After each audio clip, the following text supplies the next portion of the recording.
We are going to add and subtract integers on a number line. When I'm adding or subtracting integers, I always start with the first number in my problem. This problem says 4 plus negative 3. That means that I'm going to start at positive 4.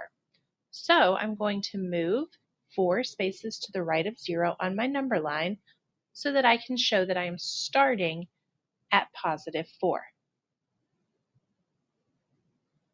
From positive 4, I see that I'm going to add negative 3. Now typically if I'm adding a number, that means that it's getting larger, so I would move to the right. But a negative always tells us to do the opposite of what we normally do. So this plus sign tells me to move right, but the negative sign here tells me to do the opposite of that. So I'm going to move 3 units left.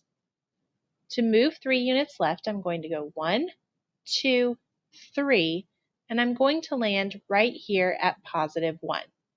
So 4 plus negative 3 has a value of positive 1.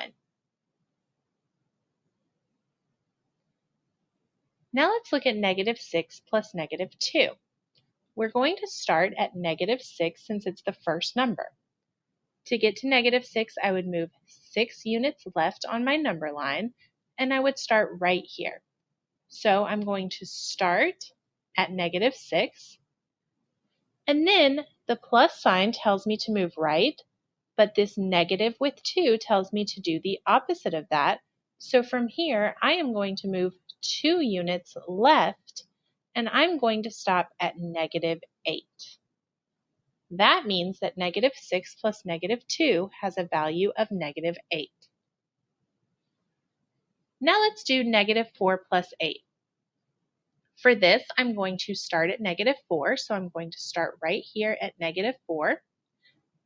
The plus sign tells me to move right, and 8 is a positive number, so it doesn't tell me that I have to do the opposite of that. Since it's positive, it tells me that I need to move right like normal. So I'm going to move 8 units to the right, and I am going to land at positive 4. So negative 4 plus positive 8 has a value of positive 4. Now let's do negative 9 plus 4. We're going to start at negative 9, which is right here, and we are going to add positive 4. Because we're adding, we're moving right, and this positive tells me that I should continue moving right, so I'm going to move right 4 units. This means I will land at negative 5, so the sum of negative 9 and 4 is negative 5. Now let's look at subtraction.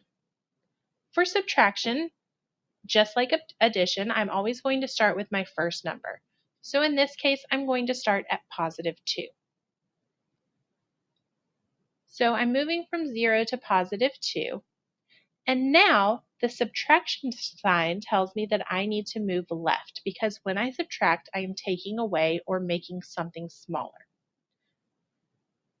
Then I'm going to move left 5 units. So 1, 2, 3, 4, 5, and I'm going to be at negative 3. That means that 2 minus 5 has a difference of negative 3. Now let's look at negative 8 minus negative 2.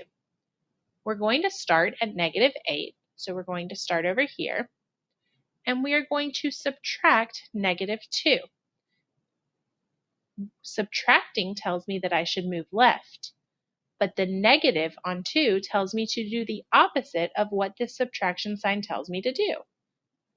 Because of that, since I was supposed to move left, but this tells me to do the opposite, I'm going to actually move right 2 units, and I'm going to be at negative 6.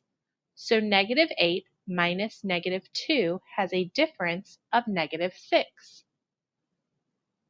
Now let's look at 2 minus negative 3. For this problem, I'm going to start at 2. Subtraction sign tells me to move left, but the negative on 3 tells me to do the opposite of that, so I'm actually going to move right 3 units. And now I'm going to be at positive 5.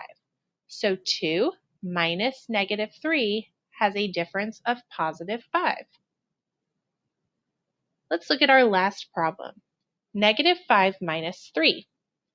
I am going to start at negative 5, and the subtraction sign tells me to move left. This does not tell me to change that because this is a positive 3. So I am going to move left 3 units, and I'm going to land on negative 8. So negative 5 minus 3 has a value of negative 8.